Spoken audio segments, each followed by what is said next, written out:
जो हम पढ़ रहे हैं आपकी 10th क्लास की बुक फर्स्ट फ्लाइट, और आज हम करने वाले हैं उसका चैप्टर नंबर 10 जिसका नाम है the Sarman eight Banaras.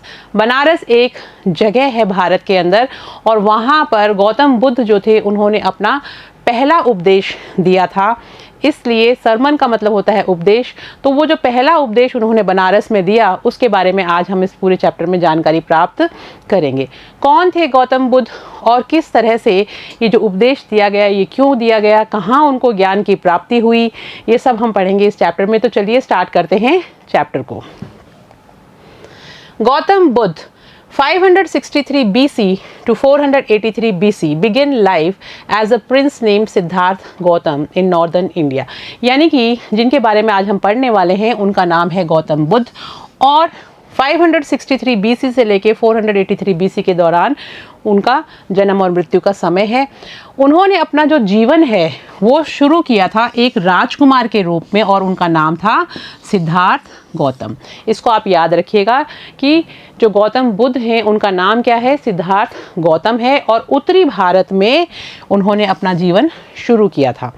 At 12, he was sent away for schooling in the Hindu sacred scriptures, and 4 years later he returned home to marry a princess। अब हम पहले उनके बारे में जान रहे हैं कि कहाँ उनका जन्म हुआ, कहाँ से उन्होंने जो अपनी पढ़ाई की, और फिर उनका जो विवाह हुआ वो किस उम्र में हुआ। तो देखते हैं।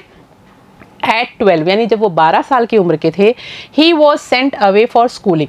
तो उन्हें विद्यालय ज्ञान यानी विद्यालय की जो शिक्षा होती है उसको प्राप्त करने के लिए in the Hindu sacred scriptures, और किस चीज़ में वो ज्ञान प्राप्त करना चाहते थे, कौन सी शिक्षा लेना चाहते थे। सेक्रेड का मतलब होता है पवित्र, और स्क्रिप्चर्स का मतलब होता है धर्म ग्रंथ। तो हिंदू पवित्र जो धर्म ग्रंथ थे उनकी शिक्षा लेने के लिए उनको भेजा गया विद्यालय में। And 4 years later he returned, और वहाँ पे ये शिक्षा प्राप्त करके 4 साल के बाद में ये वापस आए।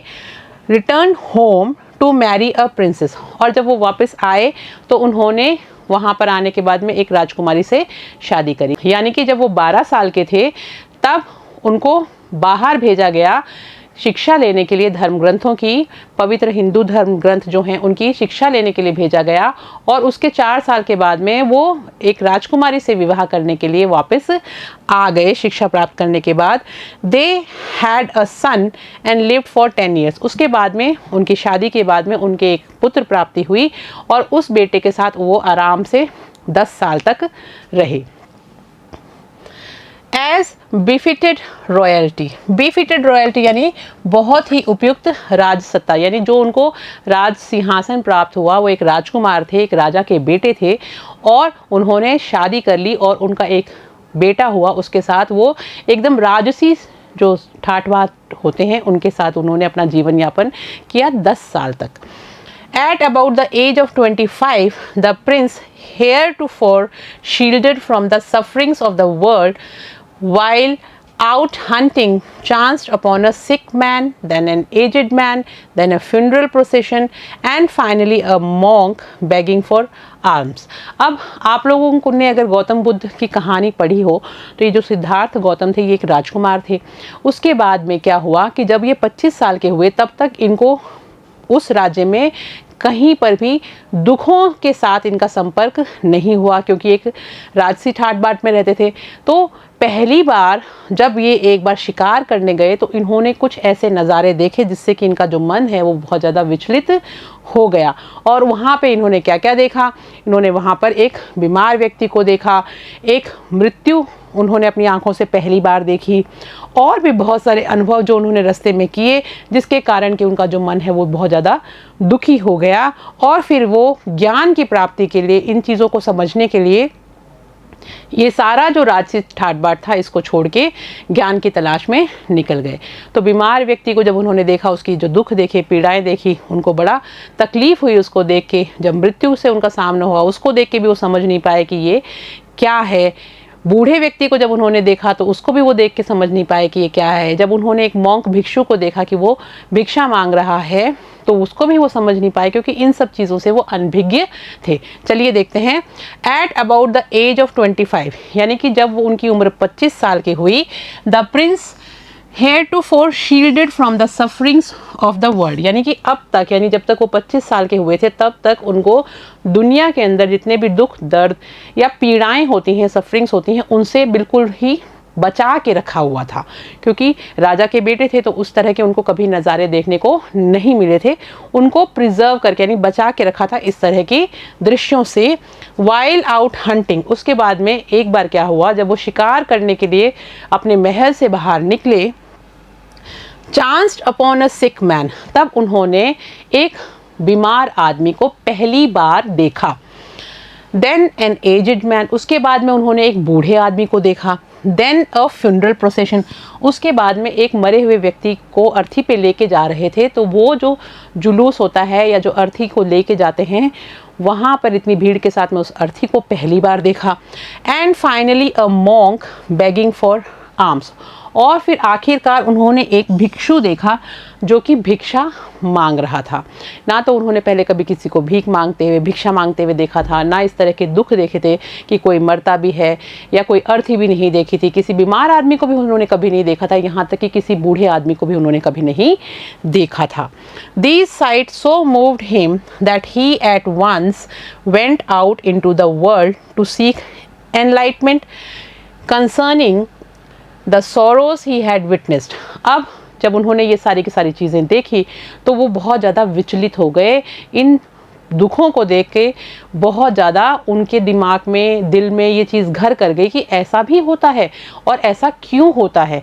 तो उन्होंने सोचा कि मैं इस ज्ञान को प्राप्त करूं कि ये क्या है जो आज मैंने देखा।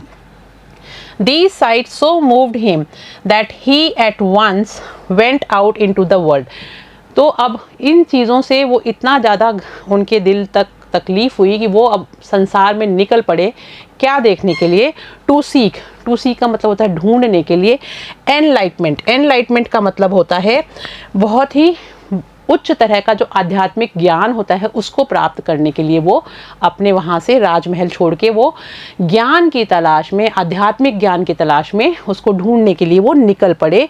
कंसर्निंग द सोरो ही हैड विटनेस्ड, यानी कि उन दुखों के बारे में ये बहुत ज़्यादा कंसर्न थे, यानी बहुत ज़्यादा चिंतित थे कि ऐसा कैसे हुआ कि ये सब चीज़ें जो हैं वो मुझे देखने को मिली हैं। तो उनकी जानकारी प्राप्त करने के लिए उन्होंने घर संसार छोड़ दिया और वो अध्यात्म का रास्ता उन्होंने अपना लिया और आध्यात्मिक जो ज्ञान है उसको प्राप्त करने के लिए वो घर से निकल पड़े। कुछ डिफ़िकल्ट वर्ड्स हम कर लेते हैं। हेretofore का मतलब होता है वर्तमान समय तक, यानी अब तक। जैसा कि हमने यहाँ देखा, heretofore shielded from the sufferings of the world, यानी कि अब तक उनको बचा के रखा गया था इन पीड़ाओं से, इन तकलीफ़ों से। शील्डेड का मतलब होता है परिरक्षित करना, यानी बचा कर रखना। चांस्ड अपॉन का मतलब होता है संयोग से सामने आना, क्योंकि उनको इन सब चीज़ों से बचा के रखा गया था, लेकिन जब वो शिकार पर निकले तो अचानक उनके सामने ये सब चीज़ें उनको दिखाई दी। फ्यूनरल प्रोसेशन का मतलब होता है मृतक की अंतिम संस्कार यात्रा। मॉन्क का मतलब होता है सन्यासी या भिक्षु। बेगिंग फॉर आर्म्स यानी भिक्षा मांगते हुए। एंड एनलाइटमेंट का मैंने आपको बताया उच्च आध्यात्मिक ज्ञान की एक अवस्था की, यानी अब जब उन्होंने ये सब चीज़ें देखी और इन पीड़ाओं को वो सहन नहीं कर पाए तो वो अब ज्ञान की तलाश में, यानी आध्यात्मिक ज्ञान की तलाश में घर संसार परिवार सब कुछ छोड़ के, अपने घर को छोड़ के निकल पड़े कि मुझे तो अब इस ज्ञान को प्राप्त करना है कि ये सब क्यों होता है। He wandered for 7 years, और उसके बाद में जब उन्होंने वो सारा राजसी ठाट बाट छोड़ दिया तो वो 7 साल तक घूमते रहे। एंड फाइनली, और आखिरकार, sat down under a people tree. आप इसको याद रखिएगा कि वो 7 साल तक इस आध्यात्मिक ज्ञान की तलाश में ढूंढते रहे, उनको नहीं मिला। फिर आखिर में उन्होंने क्या किया कि वो एक पीपल के पेड़ के नीचे बैठ गए। वेयर ही वोर टू स्टे अनटिल एनलाइटमेंट केम, और वहाँ पर उन्होंने कसम खा ली, यानी शपथ ले ली कि मैं यहाँ से तब तक नहीं उठूँगा जब तक कि मुझे आत्मज्ञान या आध्यात्मिक ज्ञान ना हो जाए, यानी ज्ञानोदय जब तक मेरा नहीं होगा तब तक मैं इस पीपल के पेड़ से नहीं उठूँगा। एनलाइटेंड आफ्टर 7 days, और जब वो वहाँ पे उस पेड़ के नीचे बैठे, पीपल के पेड़ के नीचे, तो 7 दिन के बाद में उनको ज्ञानोदय प्राप्त हुआ, यानी उन्हें ज्ञान की प्राप्ति हुई। He renamed the tree the Bodhi tree, और उसके बाद में उस जो पीपल के पेड़ के नीचे जो बैठे थे उसका उन्होंने नामकरण किया, यानी उसको उन्होंने बोधि ट्री के नाम से यानी बोध वृक्ष के नाम से उसका नामकरण कर दिया कि मुझे यहाँ पर आध्यात्मिक ज्ञान प्राप्त हुआ है, ज्ञानोदय हुआ है मेरा, तो इस पेड़ को मैं बुद्ध ट्री के नाम से यानी बौद्ध ट्री के नाम से, बौद्ध पेड़ के नाम से, बौद्ध वृक्ष के नाम से आज इसको घोषित करता हूँ और सब लोग इसको इसी नाम से जानेंगे, ट्री ऑफ विजडम। और वो कौन सा पेड़ था? वो ज्ञान का पेड़ था, क्योंकि उसके नीचे बैठ के उनको ज्ञान की प्राप्ति हुई थी। एंड बिगिन टू टीच, और वहाँ बैठ के उन्होंने पढ़ाना शुरू कर दिया, यानी वो जो ज्ञान उनको प्राप्त हुआ था उसको बांटना शुरू कर दिया, उसके बारे में जानकारी देनी शुरू कर दी, लोगों को बताना शुरू कर दिया कि क्या ज्ञान उनको मिला है। And to share his new understanding, और उन्होंने क्या बांटना शुरू किया कि जो नया उनको चीज़ समझ में आई थी, अंडरस्टैंडिंग्स के मतलब होता है कोई चीज़ के बारे में जानकारी प्राप्त होना, तो नई जो चीज़ जानकारी उनको प्राप्त हुई थी उसको उन्होंने लोगों के साथ बांटना शुरू कर दिया, यानी जो वो जीवन और मृत्यु के बारे में समझ गए थे उस ज्ञान को उन्होंने लोगों के साथ बांटना शुरू कर दिया, यानी जो उनकी जो नई समझ हुई थी उस पेड़ के नीचे जब उनको ज्ञान की प्राप्ति हुई तो जिस नई समझ से उनका परिचय हुआ उस समझ को उन्होंने लोगों को समझाना शुरू कर दिया। At that point he became known as the Buddha, और उस समय यानी उस बिंदु पर वो जाने जाने लगे किसके नाम से? बुद्ध के नाम से जाने लगे।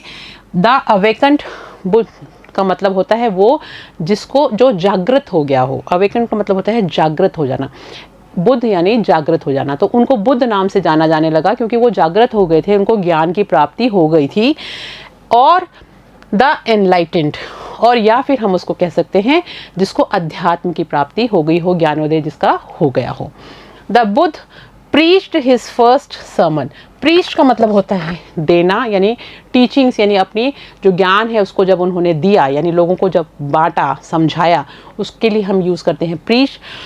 The Buddha preached his first sermon, sermon का मतलब होता है उपदेश, तो बुद्ध ने जो सबसे पहला अपना जो उपदेश दिया at the city of Banaras, वो उन्होंने कहाँ पर दिया? ये आपको याद रखना है कि पहला जो उपदेश दिया था गौतम बुद्ध ने वो उन्होंने बनारस शहर में दिया था। Most Holi of the dipping places on the river Ganges, Ganges का मतलब होता है गंगा नदी के बारे में बात हो रही है, रिवर यानी नदी, तो मोस्ट होली यानी बहुत ही ज़्यादा पवित्र जगह है ये, ऑफ द डिपिंग प्लेसेस जहाँ पे लोग डुबकी लगाने यानी स्नान करने जाते हैं, पवित्र जगह है, पवित्र नदी है, ऑन द रिवर गैंजेस यानी जो गंगा नदी है उसके किनारे पर एक शहर बसा हुआ है और इस गंगा नदी को बहुत पवित्र माना जाता है, लोग यहाँ पर डुबकी लगाने जाते हैं, अपने पाप धोने जाते हैं, कह सकते हैं कि इसमें जाके आदमी जो है उसको बहुत संतुष्टि मिलती है और उसके जीवन में काफ़ी परिवर्तन आते हैं, ऐसे लोगों का मानना है। तो कहते हैं डुबकी लगाने के लिए जो पवित्र नदी है, नदी गंगा जिसकी हम बात कर रहे हैं, उसके किनारे पे बसा हुआ ये शहर है जिसका नाम है बनारस, और वहाँ पर गौतम बुद्ध ने अपना पहला उपदेश दिया। That sermon has been preserved and is given here, और उस उपदेश को सुरक्षित रखा गया है, बचा के रखा गया है, और वो ही आज हम इस पार्ट में पढ़ने वाले हैं जो यहाँ पे आपको दिया हुआ है।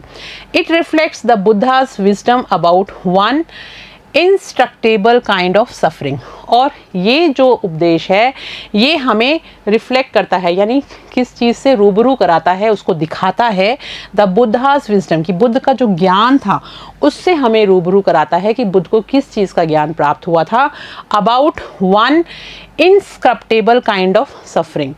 इनस्क्रप्टेबल का मतलब होता है अबोधगम्य, तो एक अबोधगम्य जो तरह की जो पीड़ाएं हैं, जो परेशानियां हैं, उनके बारे में हम इसमें पढ़ने वाले हैं कि किस तरह से उन्होंने ये बताया कि हर इंसान को पीड़ाओं से गुजरना पड़ता है और जीवन और मृत्यु क्या है उसके बारे में भी हम इस सरमन में समझेंगे, इस उपदेश में समझेंगे। किसा Gautami had an only son, अब जो उन्होंने ये जो उपदेश दिया वो कहाँ पर किसको दिया? सबसे पहले दिया था किसा गौतमी नाम की एक महिला हैं जिनके बेटे की मृत्यु हो जाती है, उसको सबसे पहले उन्होंने बनारस में ये sermon दिया, उपदेश दिया था, जिससे हमें जीवन और मृत्यु के बारे में एक बहुत ही गहरी जानकारी प्राप्त होने वाली है। किसा Gautami had an only son, यानी किसा गौतमी का सिर्फ एक ही बेटा था, एंड ही डाइड, और वो मर जाता है, उसकी मृत्यु हो जाती है। इन हर ग्रीफ, यानी उसके दुख में, she carried the dead child to all her neighbours. Carried का मतलब होता है लेके जाना। उस बच्चे को वो अपने सभी नेबर्स यानी पड़ोसियों के पास उस बच्चे को वो लेके जा रही थी, जबकि वो मर चुका था बच्चा, लेकिन वो मानने को तैयार नहीं थी कि मेरा बेटा जो है वो मर गया है। तो वो अपने सभी पड़ोसियों के पास उसको लेके जा रही थी। क्यों लेके जा रही थी वो हम देखेंगे। उससे पहले कुछ डिफ़िकल्ट वर्ड्स देख लेते हैं। मोस्ट होली यानी सर्वाधिक पवित्र, डिपिंग प्लेसेस यानी पवित्र स्नान तट या डुबकी लगाने वाली नदी, सफरिंग्स यानी दुख। तो अभी हमने देखा इनस्क्रप्टेबल यानी अन्वेक्षणीय भी कह सकते हैं और अबोध गम्य भी कह सकते हैं। तो ये जो पीड़ाएं हैं ये अबोध गम्य हैं, उसके बारे में ये पहला सरमन जो है, ये उपदेश जो है वो गौतम बुद्ध ने दिया बनारस नदी के किनारे, और दिया किसको, किसा गौतमी को। उसके एक ही बेटा था जो मर चुका था, लेकिन वो उस बेटे को अपने सभी पड़ोसियों के घर ले जा रही थी और क्या कर रही थी, आस्किंग देम फॉर मेडिसिन, और वो उनसे कह रही थी कि कोई मुझे औषधि दे दो, यानी कोई मुझे दवाई दे दो कि मेरा बेटा ठीक हो जाए। एंड द पीपल सेड, और जो लोग थे उन्होंने कहा, she has lost her senses, कि इसने अपना मानसिक संतुलन जो है वो खो दिया है, ये अपने आपे में नहीं है, ये महिला जो है बेटे की मृत्यु के कारण अपना होश खो चुकी है। द बॉय इज़ डेड, क्योंकि जो लड़का है वो मर चुका है और ये उस चीज़ को समझ नहीं रही है, तो वो जो अपनी समझ है उसको खो चुकी है। सभी पड़ोसियों ने उसको यही समझाने की कोशिश करी। At length Kisa Gotami met a man who replied to her request, और उसके बाद में थोड़ी दूर जाने पे किसा गौतमी को एक व्यक्ति मिलता है और वो जवाब देता है टू हर रिक्वेस्ट, उसकी जो विनती थी उसके जवाब में वो कहता है, I cannot give thee medicine for thy child but I know a physician who can. वो कहता है कि मैं आपके बच्चे के लिए आपको दवाई तो नहीं दे सकता, लेकिन मैं एक फिजिशियन यानी एक चिकित्सक को, एक डॉक्टर को जानता हूँ जो आपकी मदद कर सकता है। हु कैन, जो आपको दवाई दे सकता है या आपकी जो परेशानी है उसका निवारण कर सकता है। एंड द गर्ल सेड, और वो जो लड़की थी उसने कहा, pray tell me sir who is it, और वो प्रार्थना करती है कि मुझे कृपया करके बताइए महाशय कि वो कौन है। एंड द मैन रिप्लाइड, तो वो जो व्यक्ति था उसने जवाब दिया, गो टू शाक्य मुनि द बुद्ध। तो वो कहता है कि आप शाक्य मुनि बुद्ध के पास चले जाइए, वो आपकी समस्या का समाधान करेंगे, आपको दवाई ज़रूर देंगे। Kisa Gotami repaired to the Buddha and cried. Repaired का मतलब होता है फटाफट उनकी तलाश में निकलना, उनके पास जाना। तो किसा गौतमी जो है वो वापस से तुरंत उनके पास में गई, to the Buddha and cried, और बुद्ध के पास जाने के बाद वो रोने लगी और उसने कहा, लॉर्ड एंड मास्टर, कि आप ही मेरे भगवान हो, आप ही मेरे मालिक हो। Give me the medicine that will cure my boy, कि मुझे कोई ऐसी दवा दे दो जो मेरे बेटे को ठीक कर दे। द बुद्धा आंसर्ड, तो जो गौतम बुद्ध थे उन्होंने जवाब दिया, I want a handful of mustard seed, और उसने कहा कि मुझे एक मुट्ठी सरसों के बीज यानी सरसों के दाने ला दो, मुझे वो चाहिए।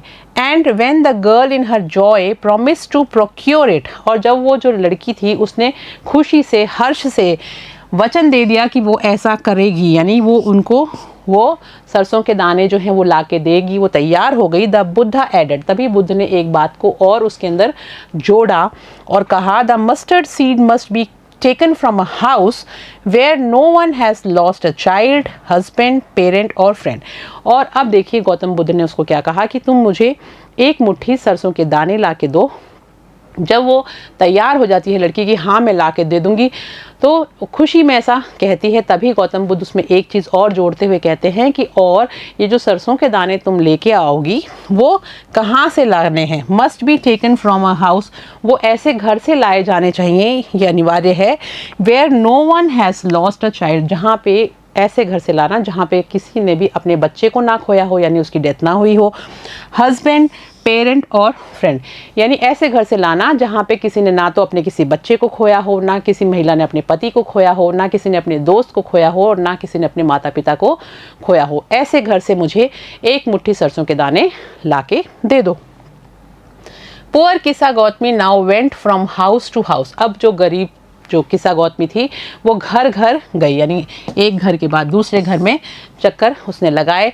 And the people pitied her and said, लोगों ने उसके ऊपर दया करते हुए कहा, दया दिखाई और कहा, हेयर इज मस्टर्ड सीड, कि उसने जब कहा कि मुझे एक मुट्ठी आप सरसों के दाने दे दीजिए, तो बड़ी दया दिखाते उन्होंने उसको कहा कि ये लीजिए सरसों के दाने, टेक इट।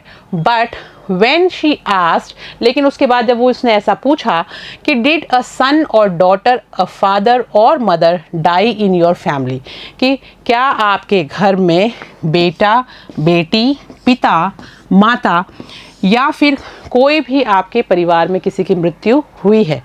They answered, तो उन्होंने जवाब दिया हर उसको, they answered her, अलास, कि दुख, अलास एक हम एक्सक्लेमेटरी साइन होता है जो हम तब यूज़ करते हैं जब हम बहुत ज़्यादा दुखी होते हैं। तो उन्होंने कहा ओहो ओफो, ऐसे हम दुखी होकर कहते हैं ना, तब वो कहते हैं the living are few but the dead are many, वो कहते हैं जिंदा बहुत कम है, मरे हुए बहुत ज़्यादा हैं। इस प्रश्न का उसको ये उत्तर मिला जब उसने पूछा कि भाई आपके घर में कोई मृत्यु तो नहीं हुई है, तो उन्होंने कहा मरे हुए ज़्यादा हैं और जिंदा कम हैं। Do not remind us of our deepest grief, यानी कि कृपया करके हमें याद मत दिलाओ हमारे इन गहरे दुखों के बारे में, तकलीफ़ों को दोबारा से याद मत दिलाओ कि हमने किस किस को खोया है। And there was no house but some beloved one had died in it, तो ऐसा कोई भी घर नहीं था जिसमें से कि किसी का कोई भी प्रियजन जो है उसकी मृत्यु ना हुई हो। यानी किस्सा गौतमी जब ढूंढने लगी तो उसको कोई भी ऐसा घर नहीं मिला जिसमें से किसी भी प्रियजन की मृत्यु ना हुई हो। किसी न किसी की मृत्यु हर घर में हुई थी, माँ, पिता, बेटा, बेटी, बहन, भाई, पेरेंट्स, कोई भी हो सकता है, दोस्त, किसी न किसी की तो मृत्यु हर घर में हुई हुई थी। जब उसने देखा कि इस तरह की परिस्थिति है तो वो क्या करती है आगे, किस्सा Gautami became very and hopeless. अब वो जो थी वो जो काफ़ी निराश हो गई और नाउम्मीद हो गई। And sat down at the way side watching the lights off the city, और फिर वो बैठ जाती है। देखिए ये इंपॉर्टेंट है, जब वो बिल्कुल हताश निराश हो गई, नाउम्मीद हो गई, तो वो क्या करती है, एक जगह जाके बैठ जाती है। एट द वे साइड, यानी वो जो रास्ता था उस वहीं पर एक जगह वो जाके बैठ जाती है। Watching the lights off the city, और क्या करती है, वहाँ बैठ के शहर की जो रोशनी होती है उसको देखना शुरू कर देती है। As they flickered up and were extinguished again, और वो लाइटें क्या थी, वो जल रही थी और उसके बाद में वो दोबारा से बुझ रही थी, यानी टिमटिमा रही थी। कोई लाइट जल रही थी, फिर बुझ रही थी, जल रही थी, बुझ रही थी।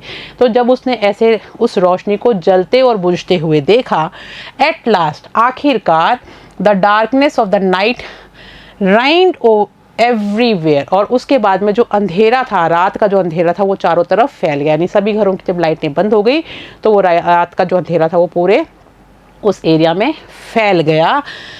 And she considered the fate of man, तब उसने मान लिया कि मनुष्य का या आदमी का जो भाग्य है उसको वो समझ गई, उसके बारे में उसको समझ में आ गया। That their lives flicker up and are extinguished again, इसी तरह मनुष्य का जो जीवन है वो जिंदा होता है और वो ख़त्म हो जाता है। यानी हर मनुष्य जो है वो जो इस दुनिया में आया है वो इन लाइटों की तरह, इस रोशनी की तरह चमकता है, टिमटिमाता है और फिर बुझ जाता है। ये चीज़ उसको समझ में आ गई अब इन लाइटों को देख के। And she thought to herself, फिर उसने अपने आप से कुछ सोचा। हाउ सेल्फिश एम आई, वो सोचती है कि मैं कितनी ज़्यादा सेल्फिश हूँ। सेल्फिश का मतलब होता है अपने बारे में ही सोचने वाला व्यक्ति, यानी मैं कितनी ज़्यादा स्वार्थी हूँ। वो ऐसे सोचने लगे कि मैं कितनी स्वार्थी हूँ कि मैं अपने बारे में ही सोच रही हूँ। इस दुनिया में तो सभी लोगों ने किसी न किसी को खोया है और ये मृत्यु तो आनी ही है। जीवन है तो मृत्यु आएगी ही आएगी। जिस तरह से रोशनी होती है और वो बुझती ही बुझती है, अब वो रहस्य उसको समझ में आ गया जो गौतम बुद्ध उसको समझाना चाहते थे। क्यों? जब वो पूरे शहर में घूम के आ गई और बैठ गई, उसको कहीं कोई ऐसा घर नहीं मिला जिसमें किसी की मृत्यु ना हुई हो। और वो जब निराश होके और हताश होके बैठ जाती है और शहर की तरफ देखती है, उस रोशनी को देखती है, तो उसे समझ में आता है कि अभी ये जो रोशनी है ये टिमटिमा रही है, जल रही है और बुझ रही है और उसके बाद में घना अंधेरा हो जाएगा। यानी ये संसार भी ऐसा ही है, इसमें मनुष्य जीवन लेता है और उसकी मृत्यु भी निश्चित ही है। फ्लिकर्ड अप का मतलब होता है टिमटिमाई, जन्म लिया। एक्सटिंग्विश का मतलब होता है बुझ गई या मर गई। चलिए देखें आगे। How selfish am I in my grief. वो कहती है कि मैं कितनी ज़्यादा सेल्फिश हो गई, यानी स्वार्थी हो गई थी अपने इस दुख के अंदर। बेटे की मृत्यु के कारण वो जो दुखी थी तो उसमें वो कितनी ज़्यादा स्वार्थी हो गई थी। Death is common to all. ये जो मृत्यु है ये सभी के लिए इकसार है, एक जैसी ही है सबके लिए। Yet in this valley of desolation. और इस घाटी के अंदर, वैली ऑफ डेसोल्यूशन का मतलब है एक क्षेत्र जो गहन दुखों से भरा हुआ है। वैसे वैली का मतलब घाटी होता है, लेकिन इस जगह पे yet in this valley of desolation, यानी कि इस गहन दुख से भरे हुए क्षेत्र में देयर इज अ पाथ, यहाँ पर एक ही रास्ता है, that leads him to immorality, जो कि उसको अमरता की तरफ ले जा सकता है। Who has surrendered all selfishness, जिसने अपने सारे के सारी जो स्वार्थ है उसको छोड़ दिया है, उसको सरेंडर कर दिया है, समर्पित कर दिया है, वो व्यक्ति अमरता की तरफ जा पाएगा। कहने का मतलब कि ये जो संसार है इसमें हर आदमी स्वार्थी है और जिसने स्वार्थ को छोड़ दिया, स्वार्थ के आगे जिसने समर्पण कर दिया, वो अमरता को प्राप्त हो जाएगा। ये चीज़ उसको समझ में आ जाती है, जो चीज़ उसको गौतम बुद्ध समझाना चाहते थे। द बुद्धा सेड, और अब जो बुद्ध हैं वो कहते हैं, the life of mortals in this world is troubled and brief and combined with pain. Mortals का मतलब होता है नश्वर प्राणी, यानी जिसका अंत होना ही है। तो वो ये कहते हैं द लाइफ ऑफ मॉर्टल्स, की जो नश्वर लोग हैं इस संसार में, is troubled and brief and combined with pain. उसको समस्याओं का सामना करना पड़ता है, परेशानियां आती हैं उसके सामने, and brief and combined with pain, और उसको दुखों के साथ इस संसार में रहना ही पड़ता है, क्योंकि जीवन जो है वो नश्वर है और दुख पीड़ाएं उसके साथ में आती ही हैं। For there is not any means by which those that have been born can avoid dying. कि for there is not any means, यानी किसी भी तरह से ऐसा कोई भी मतलब नहीं है, बाय विच, जिसकी वजह से Those who have been born can avoid dying, यानी कि जिसका जन्म इस संसार में हुआ है वो मृत्यु को तो टाल ही नहीं सकता। यानी जिसका जन्म हुआ है, who have been born, जिसको दुनिया में पैदा किया गया है, उसकी मृत्यु निश्चित है। वो अपनी इस मृत्यु को अवॉइड नहीं कर सकता, टाल नहीं सकता, उसको मृत्यु तो आनी ही आनी है। After reaching old age there is death. कई बार मृत्यु जो है वो हमारी उम्र जब ज़्यादा हो जाती है, जब हम बूढ़े हो जाते हैं तब आती है। देयर इज़ डेथ, उसके बाद तो मृत्यु आती ही है। Of such a nature are living beings, इस तरह का जो नेचर है वो लोगों का है कि लोग ये सोचते हैं कि बूढ़े होने के बाद तो मृत्यु आ जाएगी। उसको तो उन्होंने मान लिया, लेकिन वो इस चीज़ को समझ नहीं पाए कि अगर जन्म लिया है तो मृत्यु निश्चित है, वो कभी भी आ सकती है, उसके लिए बूढ़ा होना कोई ज़रूरी नहीं है। As ripe fruits are early in danger of falling, जिस तरह से जो फल पक जाता है उसको ज़्यादा खतरा होता है गिरने का, लेकिन ऐसा नहीं है कि कच्चे फल नहीं गिरते या जो अधपके फल हैं वो नहीं गिरते, या बिल्कुल जो कली खिलती है वो नहीं गिरती। तो जिस तरह से एग्जाम्पल दिया गया है कि पका हुआ जो फल है उसके चांसेस ज़्यादा होते हैं कि थोड़ी सी हवा के साथ वो गिर सकता है, उसका नष्ट हो सकता है, वो नाश हो सकता है। वैसे ही जो बूढ़े आदमी हैं उनको तो मृत्यु आएगी, लेकिन इसका मतलब ये नहीं है कि किसी और की मृत्यु नहीं होगी, किसी की भी मृत्यु हो सकती है। जिसने जन्म लिया है वो मरेगा ही मरेगा, उसको कोई टाल नहीं सकता। एज राइप फ्रूट्स, यानी जिस तरह से जो पके हुए फल हैं, आर अर्ली इन डेंजर, उनको ज़्यादा खतरा है गिरने का यानी मरने का। So mortals when born are always in danger of death. तो जो नाशवान व्यक्ति हैं, जिनका नाश होना ही है, वो हमेशा ही इस मृत्यु का जो खतरा है, इस खतरे से भरे रहते हैं। So mortals when born are always in danger of death. तो जो नाशवान व्यक्ति हैं वो हमेशा इस खतरे से घिरे रहते हैं कि उनको मरना ही है।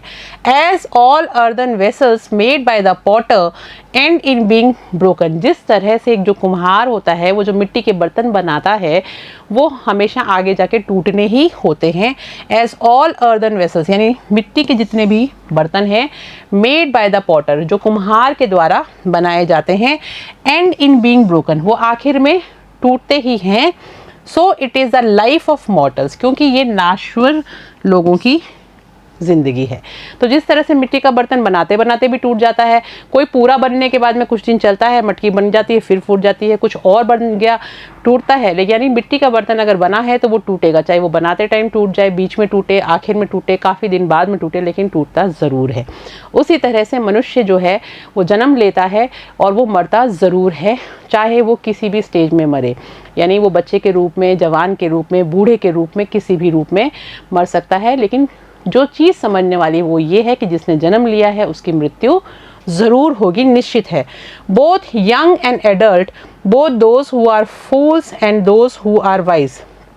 उसको और समझाते हुए कहते हैं, चाहे कोई भी जवान हो या फिर वो बूढ़ा हो, बड़ा हो, both those who are fools दोनों मरते हैं। चाहे कोई मूर्ख हो वो भी मरता है, दोज हु आर वाइज कोई बुद्धिमान है वो भी मरता है। All fall into the power of death सभी लोगों को गिरना है इस मृत्यु की शक्ति के सामने। All are subject to death यानी सभी को आखिर में मृत्यु को ही प्राप्त होना है। तो इस तरह से गौतम बुद्ध जो हैं वो जीवन का जो सार है उसके बारे में हमें जानकारी देते हैं कि आखिर में मरना सभी को ही है। ये जीवन जो है ये नश्वर है, नाशवान है। मनुष्य जो है वो नाशवान है, उसका अंत होगा ही होगा।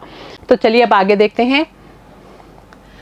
Of those who overcome by death depart from life, a father cannot save his son nor kinsmen their relations। यानी अब आगे और इस बात पे जोर देते हुए समझाते हुए कहते हैं ऑफ दोज हु यानी उन लोगों में से जो कि ओवरकम यानी नियंत्रण स्थापित कर लेते हैं इस प्रक्रिया के लिए, इसको समझ जाते हैं। Bye death depart from life यानी कि हमारी जो मृत्यु है वो हमें ज़िंदगी से अलग करती है, ये चीज़ वो जब समझ जाते हैं।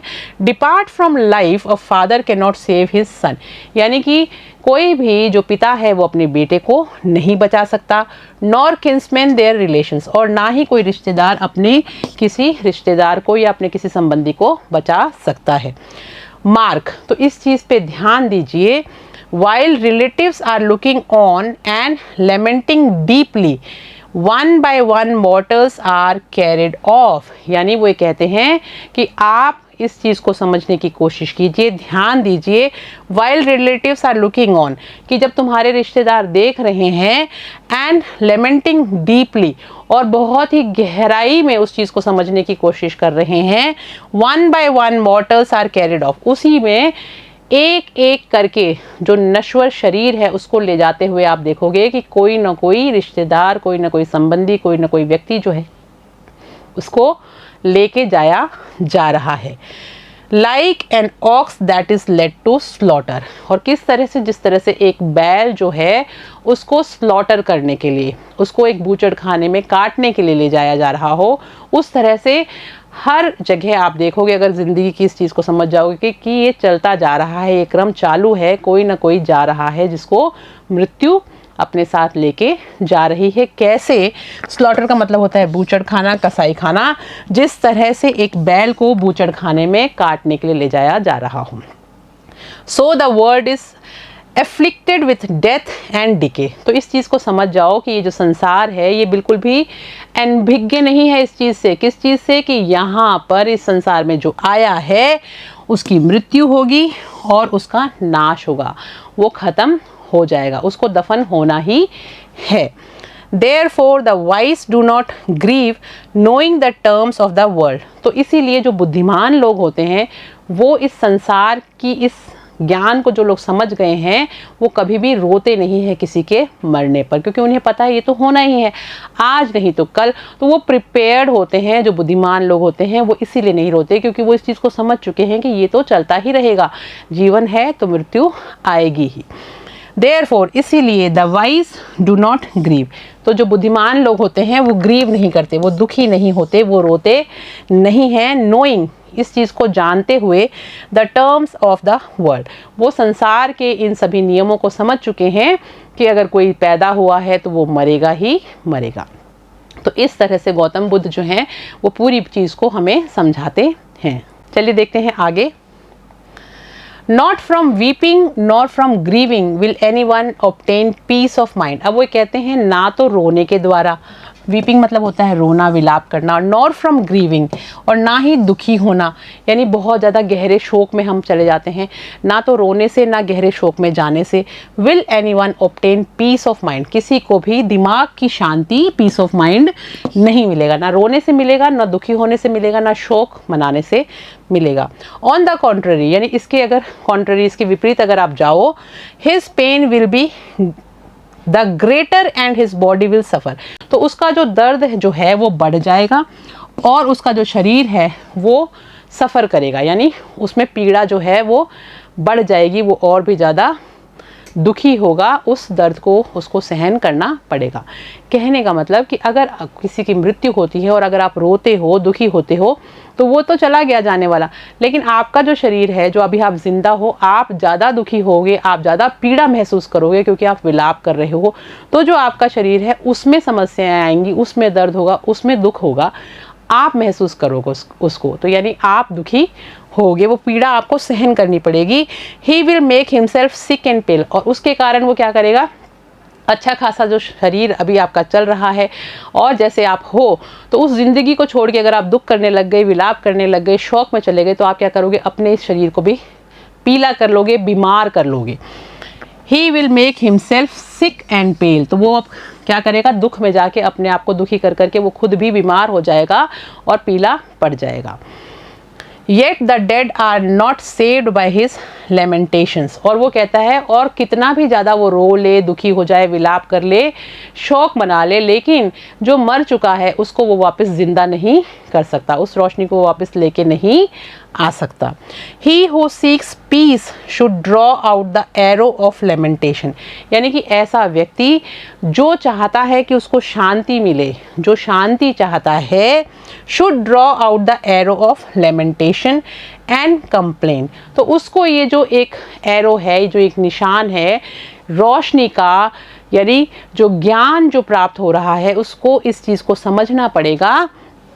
एंड कंप्लेंट्स, और वो जो शिकायतें करता रहता है वो उसको बंद करनी पड़ेगी, उसको ये चीज़ समझनी पड़ेगी कि एक ऐसी रोशनी है, एक ऐसा ज्ञान है जिसको वो अपने पास नहीं रख सकता, कि मृत्यु तो आनी ही आनी है, आप उसको रोक नहीं सकते हो, आप उसके लिए कोई शिकायत भी नहीं कर सकते हो। एंड ग्रीफ, और ना ही आप उसके लिए रोना चाहिए आपको, क्योंकि उससे कोई भी चीज़ जो है वापस नहीं आएगी। He who seeks peace should draw out the arrow of lamentation and complain and grief, यानी जिसको शांति चाहिए उसको इन सब चीज़ों से दूर होना पड़ेगा, उसको समझना पड़ेगा कि ना रोने से कुछ होने वाला है, ना विलाप करने से कुछ होने वाला है। अगर मुझे दिमाग की शांति चाहिए तो मैं अगर रोऊंगा नहीं, दुखी नहीं होऊंगा, विलाप नहीं करूंगा, इस रहस्य को समझ लूंगा कि जीवन के बाद मृत्यु आती ही है, तो मेरा दिमाग जो है वो शांत रहेगा और मैं अपने आप को तकलीफ भी नहीं दूंगा।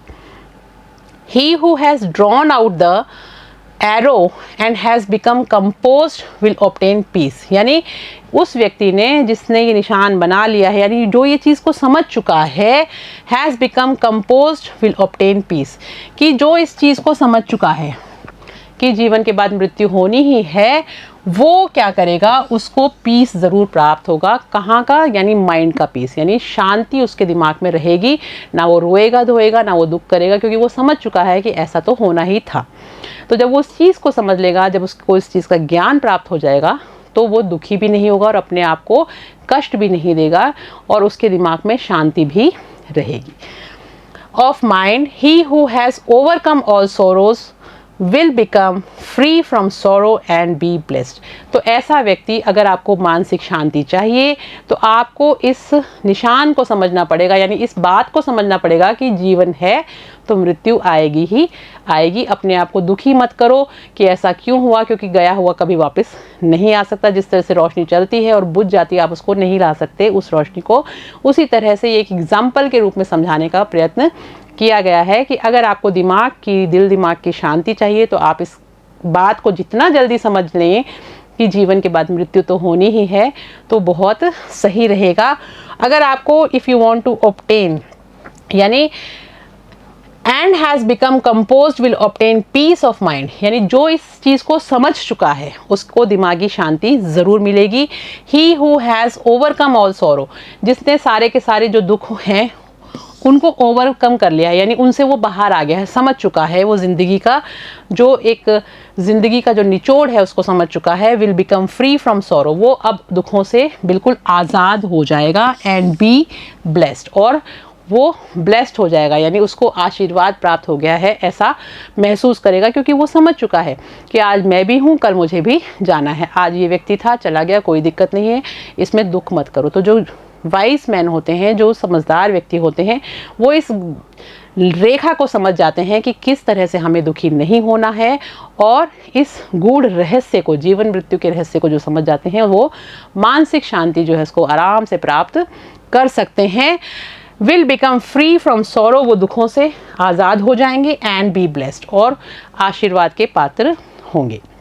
तो जो उन्होंने ज्ञान प्राप्त किया, वो जो उन्होंने उपदेश दिया, उस पूरे का निचोड़ यही है बच्चों कि जीवन और मृत्यु हमारे हाथ में नहीं है, ये चलती रहती है। हमें इसे समझना चाहिए। किसी के जाने पे हमें बहुत ज़्यादा दुखी होके अपने आप को पीड़ा तकलीफ़ नहीं देनी चाहिए।